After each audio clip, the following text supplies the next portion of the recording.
今日睇咗其中5位嘅一啲作品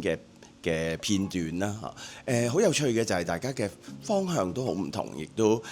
想嘗試探索嘅好唔同，亦都喺佢哋同觀眾嘅之間嘅交流嗰度聽咗佢哋對於街舞劇場嘅一啲諗法。咁我自己係咁睇嘅，即係所有嘢都冇一個絕對嘅答案嚇，所以俾多啲空間自己去嘗試嚇，冇一樣嘢係啱過另外一樣嘢嘅咯，我覺得嚇。而對我嚟講，即係每一個 piece 佢嘅頭先講過啦，佢哋即係注意嘅唔同，但係對我自己係一個 LGBT 嚟講，阿芬嗰隻係對我嚟講個感覺係最強嘅，因為即係喺一個喐啲都俾人話係左膠嘅世代嘅時候，仲有人肯出嚟同為咗跨性別嘅人去講一啲説話呢，我覺得係好感動嘅。Phase B 嗱，按一個 producer 嘅方法 feel 咧，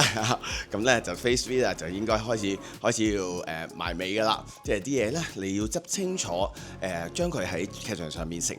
現係要點樣擺，甚至燈光、服裝所有嘅嘢，你要開始諗清楚啦。咁但係一個 creative process 嚟講咧，都俾多啲自己嘅自由嘅空間